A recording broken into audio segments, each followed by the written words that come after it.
Zurayer. He, Today we are interviewing Dana Fleishaker. Yep. Fleishaker, sorry, Dana Fleishaker. Fleishaker, yeah. Thank you. And at Product Manager HQ, we're interviewing product leaders and talking to them about their product management experiences, how they got into product management, and have them give us advice on what we can do to become better product managers. Today, we're talking about empathy in product management. And Donna, thank you so much for being with us. So, Donna is a group product manager at Splash. Can you talk to us about your current role and your previous roles in product management, please? Absolutely. Thank you so much for having me today. I'm really excited to talk with everybody. I had a bit of an interesting path into product management. Very early in my career, out of college, even, I had an internship in an experiential marketing firm, which was really focused on building personal relationships with brands. So I learned pretty early how important it was to really build that human relationship with your customers, so that there's a level of dedication, and they want to come back, and you build that community. So it's been kind of ingrained since I ever started working. And then I would say I really kicked off my product management career at LexisNexis. So I was there for about 4 years. It's a large legal research company, for those of you who are not familiar with it. And I held a couple of different roles during my time there. I started as a go-to-market specialist. So I really learned the value of why we were building solutions, the problems that they solved for our users, and was able to get direct feedback from the sales teams on, if we were having the intended outcomes of those offerings. Then I switched more into a back-end fulfillment role, where I really learned the intricacies of how all of the different product offerings work together. And then last but not least, I became a customer success manager. So I was really on the grounds with our customers, doing trainings, getting feedback on what they liked about the product, what they didn't, and then worked with the internal teams to help prioritize new features and bug fixes. So with all of those different roles, I, again, learned why we were building things, how they were facilitated on the back end, and the needs of the customers. And I really wanted the ability to be the person in the room making those decisions around what new features were prioritized quicker than others. So that's when I started exploring product management. I was very fortunate to have some great leaders, Steve Eric, Scott Gabriel, Prashant Ramanan, who really helped accelerate my career. So LexisNexis helped me take a course at General Assembly, really solidified my understanding of what product management was. And then Prashant had actually gone to another company and hired me as their very first product manager. So my first official product manager role, I not only was learning product management, but educating the company on what it meant to be a product manager, why it was important, how it helped move the business forward. So throughout my 4 years at Wealthex, I went from being that first product manager all the way to the head of product, and really sitting more on the strategy side of things.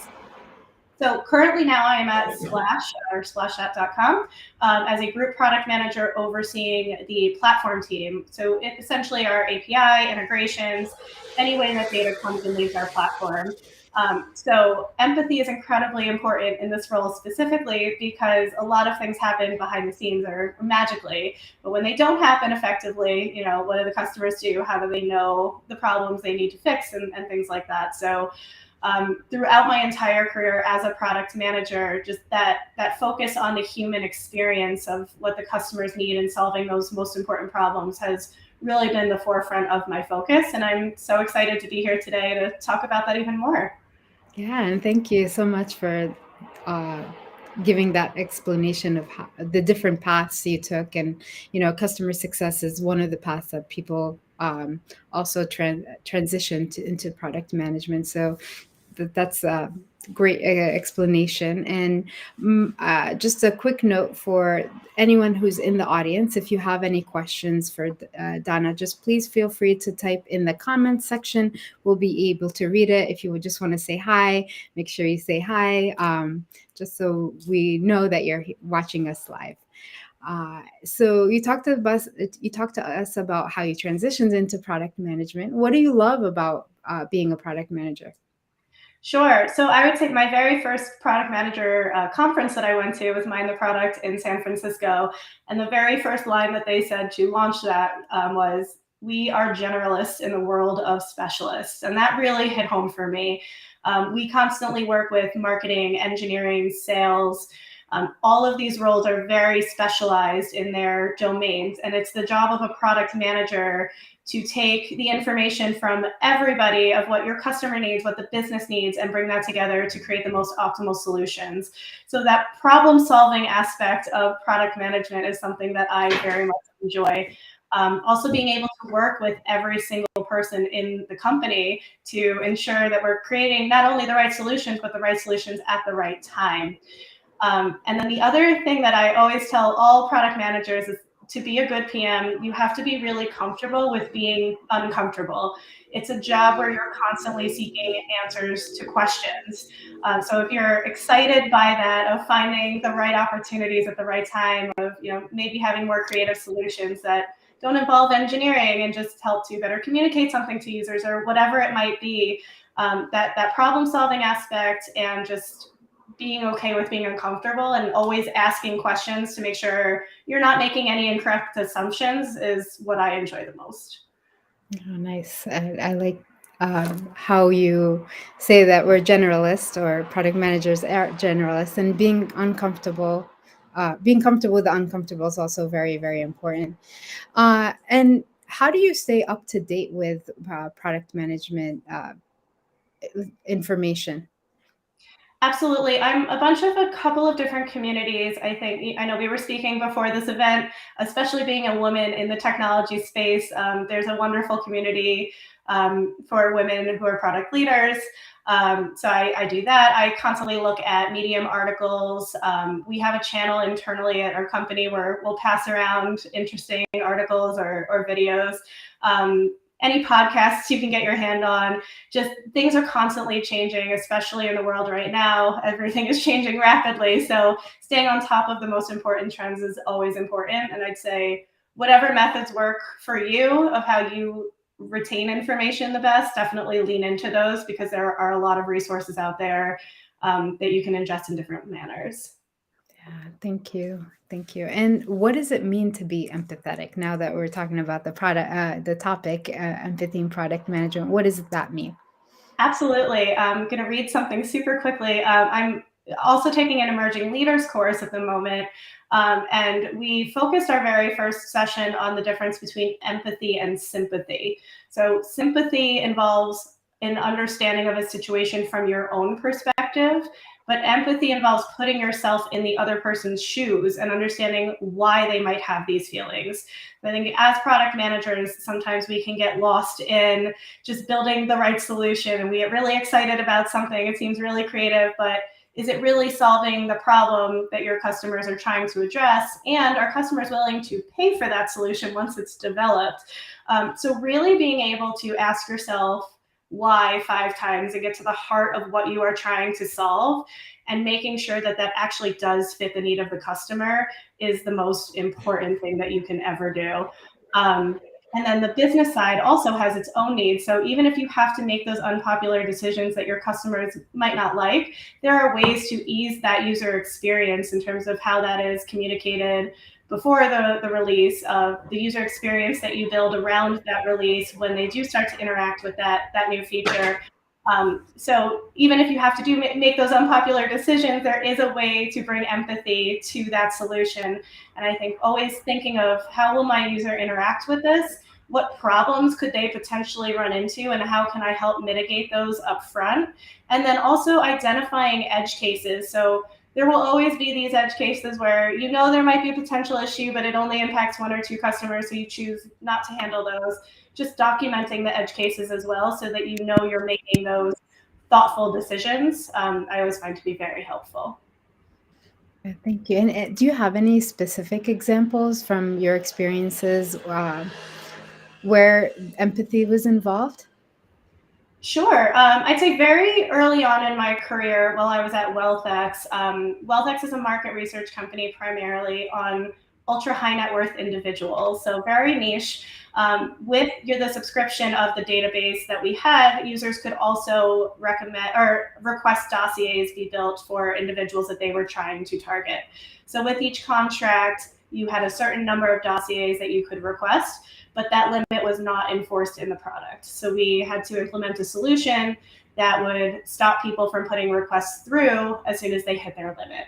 So, of course, customers were not very happy with that solution, but it was something that we needed to do from the business perspective.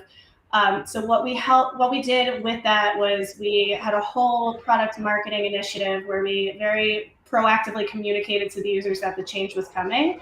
And then we also built solutions into our product offering so that they could see a counter of how many requests they had left and when they would hit that limit, so they could make smarter decisions about which dossiers they wanted requests if they only had 2 left. And then on the admin side, we also provided a report that was real time, so they could see who was making requests, who those requests were for, timeliness of those requests, just to make sure that as the account owner that they could manage all of their users internally. So again, while it was an unpopular feature that we had to roll out, we did everything we could to mitigate that. Another example that comes to mind here is at Splash. I manage the integrations and API.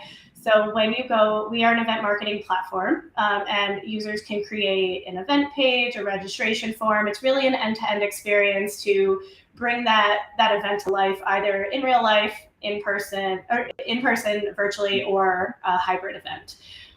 When you create an event based on certain selections, integrations will magically work.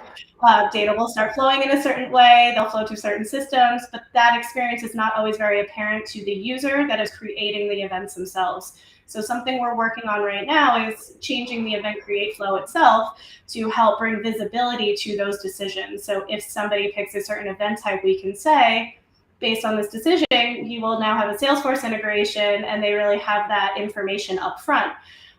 So just, again, bringing that transparency and trying to remove the magic, trying to help users understand what is happening so that they know what to do with their next steps is something that is always going to be very important as a product manager. Yeah, and then can we take a step back, and how do you get information? Uh, can you share how you approach a product from empathy, um, with a product perspective? Sure. There are definitely great ways to do that. I feel, for me personally, it was very helpful to have a customer facing role to begin with. I know early on in my career, I would tell salespeople, just go tell your customer this. And they're like, no, you can't do that. And then when I was that person on the front lines, I really understood what I was asking people to do. So I personally feel strongly that even if you are a product manager who hasn't had a customer facing role, the more you can do user interviews, user testing, things that put you directly in the line of the customer feedback will always help to develop that empathetic muscle. And then leaning on data. I know it's our PM tagline, but the more data that you have and the more variety of data points that you have, the better decisions you will be able to make as a leader, both market trends, competitor trends, what your customers are seeking, the user interviews, and the more holistically you can look at something, it usually leads to better products. Yeah, and then you mentioned certain ways to develop empathy. Mhm.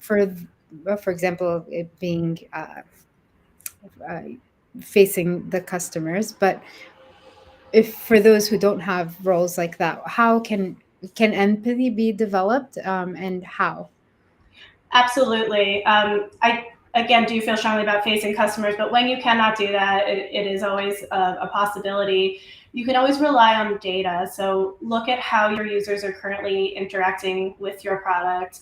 Are there certain actions that you expect them to take to be successful? If they're not taking those actions, what are the barriers to that?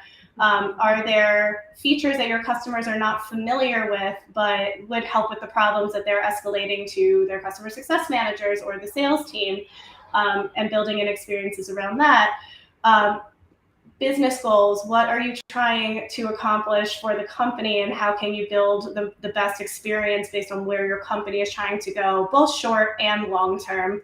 So we have OKRs, which focus on kind of the yearly and quarterly goals, but then we also have OGSM, is that 3 to 5 year view of what incremental changes can I make to get us to this end state?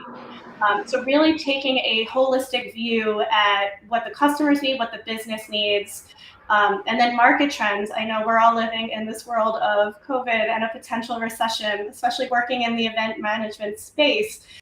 Things are constantly changing, and you just really have to be on top of those market trends.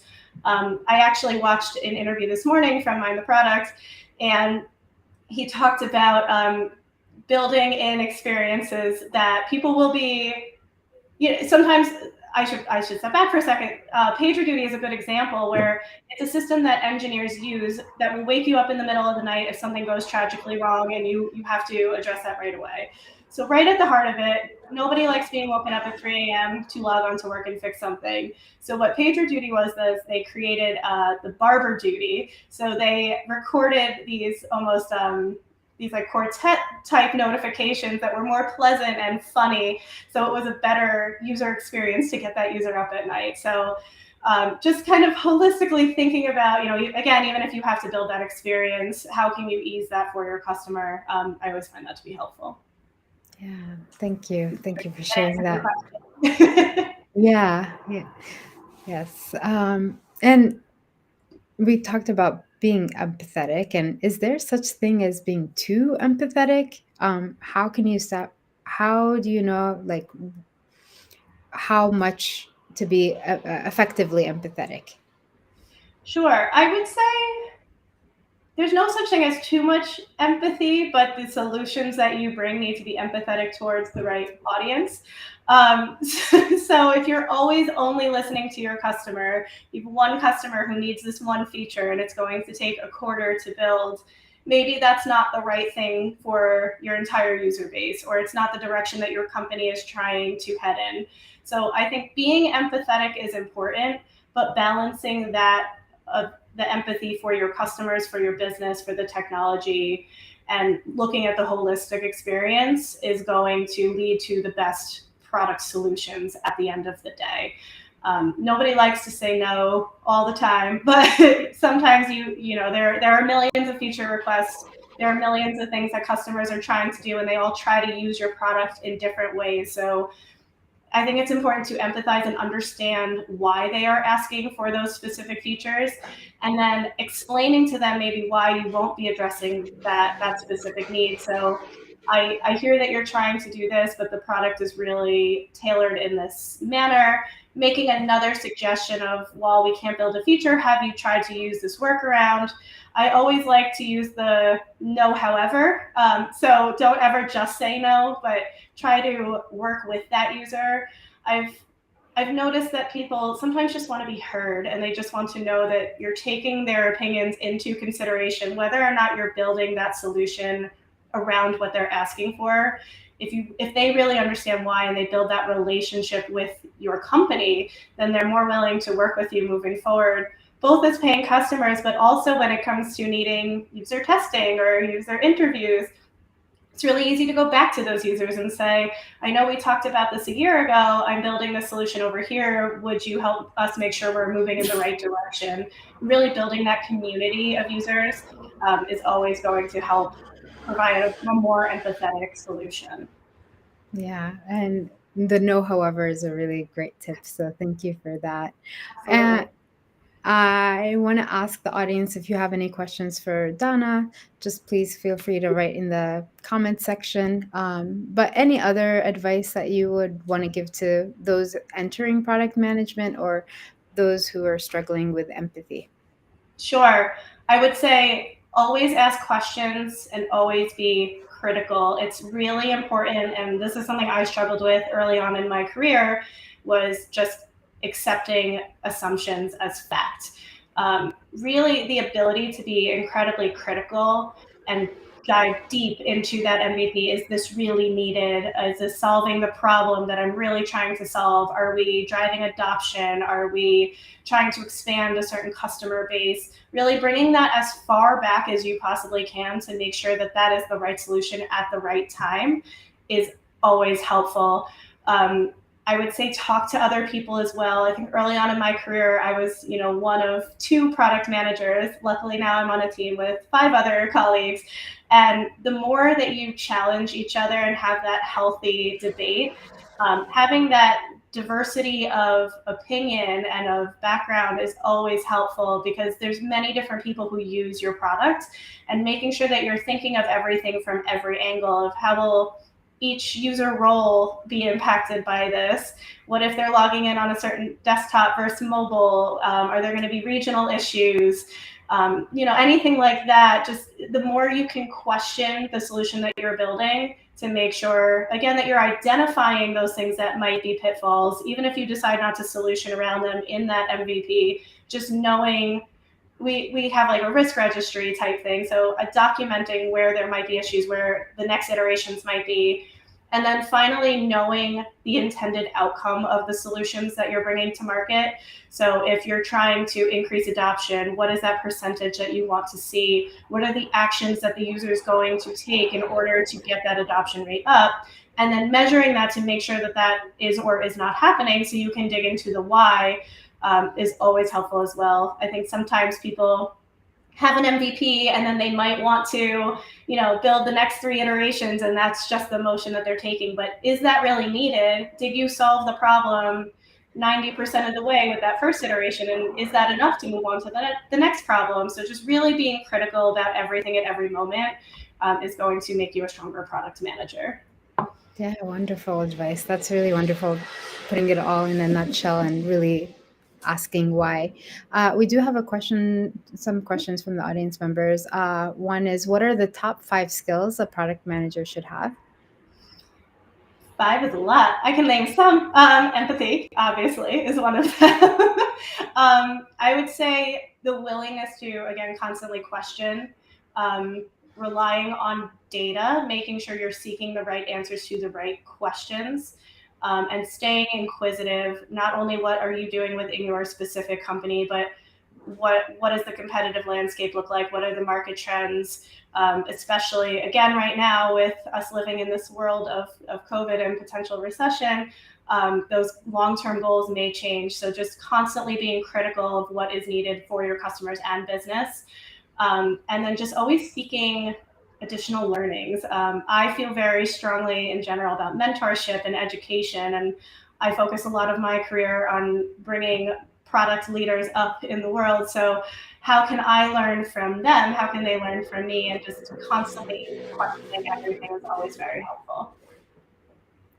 Thank you. And you talked about mentorship in your case, but Mm-hmm. for those that want to learn more about mentorship, what did it look like for you? Sure. Well, I, from a very young age, grew up with a focus on education. All 4 of my grandparents were educators, and my grandfather specifically was a music teacher in a school in the Bronx. And he always told us, if you want an education, you will get it. You have to go after that. And that's the thing that's going to just accelerate your life. So it's always been a focus of mine.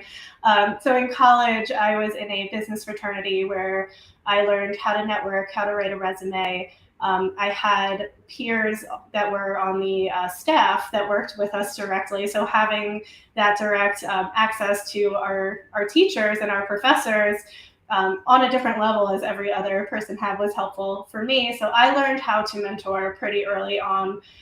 While I was at LexisNexis, I volunteered with the Grace Institute and TWILS, which are both organizations to help high school students and then women returning to the workforce. Again, just getting up those networking skills. What do you wear to an interview? What should you eat at a business dinner? Things like that. And then I was also a mentee for Year Up, where I worked with a student for 6 months who had her first internship and really helped her figure out how to navigate the politics of the business world. So it's something that I feel very strongly about. I try to do informal fashions as well as informally. If I have a member of my team, I think, who's viewing right now, who just wants to learn more about products, so I meet with her weekly. So just making sure that I can be a resource for anybody who is looking for it, and hopeful that they will be that for me as well. And then I've again developed some really great mentors, as such as Scott Gabriel, who put me in a customer-facing role, which I did not want to do at the time, but he knew it was going to be really good for my career. Steve Eric, who helped me get into that General Assembly course, Prashant Ramanan, who got me my first product management career. I think networking is one of the most important things, and the more you can expand your career and even switching jobs, you meet new people who go to different places. I'd say most of the jobs I have gotten have been through personal relationships. So anything you can do to really build out those networks is going to be helpful, not only in the short term for learning product management skills, but for your long-term success as a professional in the market. Yeah, no, thank you for sharing your experiences. And then we have another question from the audience member. How do you establish early on and learn if you should look into this problem or issue? I'm assuming on empathy. Rice scoring has been a solution. Someone has mentioned. I'd be curious if you have thoughts on how to better display impact and priority to users in an empathetic way. Sure. Well, I would say understanding every point of view. The Rice method is great.